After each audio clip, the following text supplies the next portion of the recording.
Você já ouviu falar no mangá de Shamo? Isso mesmo, Shamo. É um mangá que eu gosto muito, que eu vejo sendo pouco falado no Brasil e que literalmente está em todas. Tem uma frase que usa literalmente tudo. O medo destrói a mente. Essa frase eu tirei diretamente desse mangá. E eu acho ela muito poderosa, muito impactante. Então hoje eu vou falar do primeiro capítulo de Shamo e o que eu acho sobre essa obra que pra mim é espetacular e que eu vejo sendo pouco falada aqui no Brasil. Até porque ela é muito diferente do que a gente vê. A temática, o desenvolvimento, a história, como se desenvolve todo o mangá é totalmente diferente. Mas primeiro, o que é Shamo? O que esse nome significa? Shamo é o nome de uma raça de um galo de briga.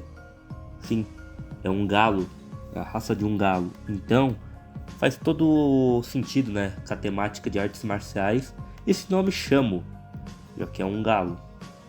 O começo da história começa com o nosso protagonista, Ryo Narushima, que é um simples moleque aí que faz algo terrível.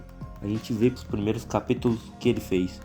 Ele assassinou o que parece ser alguém ou duas pessoas. É uma imagem terrível, tenebrosa. E a gente vê que tem alguém vivo ali. Então a história continua. Até que ele é levado para um reformatório. A gente vê que ele é um garoto apenas, 16 anos. É simplesmente uma criança. E lá o pessoal vê quem ele é e corta o cabelo dele para iniciar naquilo. A gente vê o quão fraco, tão magro que aquele garoto é. É simplesmente um garoto. E chegando lá, ele percebe que ele não tá sozinho. Ele vê muitos caras grandes, tatuados, fortes. E um especificamente, que ele olha que está muito interessado nele. Um careca de bigode. Lá, ele vê que muito provavelmente ele não vai ser bem aceito ali. Ao continuar a história, ele na primeira noite dele, que ele tava lá no presídio, ele vê alguém chamando ele. E essa cena é o final do primeiro capítulo de Shamo. Cara, o primeiro capítulo de Shamo já mostra o que esse mangá vai ser. Não vai ser um mangá de simplesmente lutinha e combate normal, não. Pelo contrário, vai ser terrivelmente cabuloso. Vai ser violento, visceral, cru.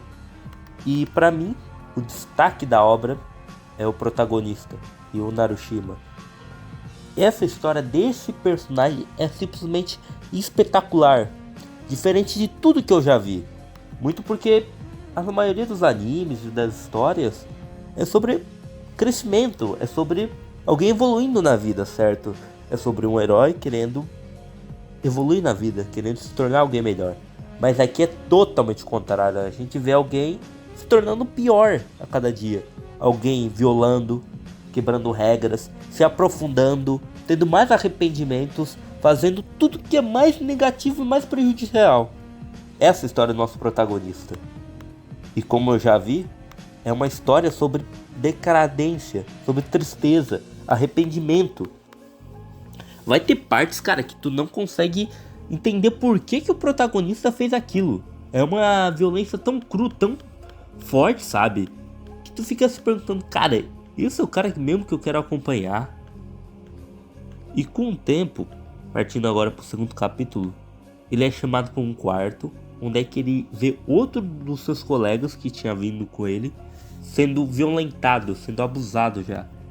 E já sabendo que aquilo dali vai ser o destino dele. E o careca, que anteriormente tinha olhado para ele, começa a abusar dele. Eles o amarram, eles armam o Darson e começam a abusar sexualmente dele. Cara, é uma cena tão cru, tão pesada, cara. Simplesmente os caras pegam o nosso protagonista e simplesmente violam ele. Porque ele, sei lá, matou alguém e tá ali preso e ele é violentado no segundo capítulo. Cara, chega a beirar o Guts, assim, do Berserker. De tão absurdo que é. E a cena em si é muito visceral. Mostra quase detalhadamente do que aconteceu, cara. Sendo o protagonista sendo violentado, a cara, o sofrimento, tudo que acontece ali, cara, é muito visceral, mano. É uma cena assim que tu olha e fala, meu Deus do céu, E depois de estar ali, estirrado, que nem qualquer abusado, quase morrendo, tem pra mim uma das frases mais fodas da obra. O ser humano é sexualmente intolerante. Caralho, que frase foda, mano. 16 anos nas trevas. Olha o quão absurdo esse mangá já é nos 2 primeiros capítulos, cara. E isso é só o começo da história, sabe?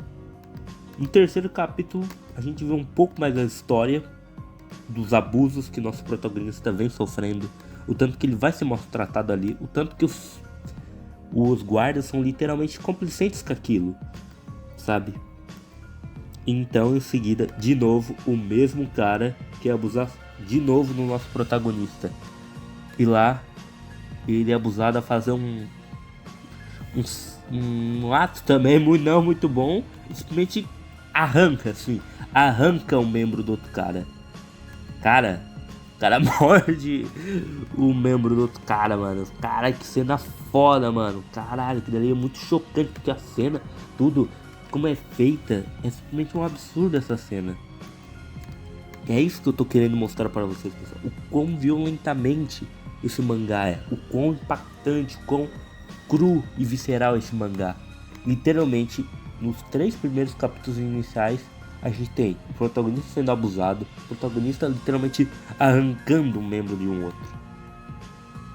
E no quarto ali, a gente vê um pouquinho mais da história do Ryu, sobre a relação dos seus pais, a relação de sua irmã, e por que ele fez aquilo.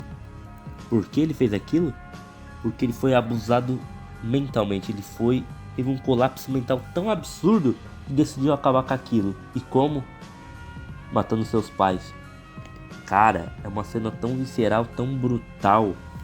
O protagonista literalmente pega um canivete e sai matando os seus pais na frente da sua irmã. Um verdadeiro assassino. É um contexto tão absurdo para um jovem de 16 anos fazer aquilo. E a gente vê isso. A gente vê o quão arrependido ele fica, o quão mal ele fica com aquilo. E simplesmente aquilo dali não sai da cabeça do prota. Então, a vida do protagonista nunca mais será a mesma. Porque é documentada, é explicitada, é mostrado para a mídia como um geral. Aquele adolescente de 16 anos, perfeito, ideal. O Ryu, ele era quase um jovem especial. Ele era muito inteligente. E por isso mesmo que seus pais abusavam tanto mentalmente dele. Então, a gente vê o quão arrependido ele fica disso. Mas ele não vai parar. Até que num momento, depois de apanhar tanto, achar que sempre vai passar pelo aquilo, surge uma esperança. Surge algo para ele se identificar. Então é apresentado ao nosso mestre do nosso protagonista, Kenji Kurokawa. E esse velhinho é porradeiro. Ele chega lá para ensinar os detentos a lutar karatê, como uma forma de entretenimento e para passar o tempo daqueles pobres homens que estão ali no reformatório. Então, o protagonista se apega à única forma dele se defender ali, que é o karatê. E aí eu não vou contar muito, se vocês quiserem eu comento futuramente. Mas aí sim, a obra se torna realmente incrível. A gente vê aquele franzino, fraco Ryu Narushima se tornar um monstro em combate. Um assassino, um psicopata, um maníaco que só pensa na violência como única forma de resposta para seus problemas. E sim, cara, no mangá e no anime, eu recomendo muito Shamo. Para mim foi impactante. Eu li faz um tempo e tô relendo agora e vai se arrepender de ler. É uma das coisas mais incríveis que eu já li. E o final que não é lá aquelas coisas, mas eu recomendo muito. A jornada que a gente vê nessa história é simplesmente absurda. Recomendo para todos. Se você gostou desse vídeo, essa recomendação, dê um like. E é isso aí, rapaziada. Falou.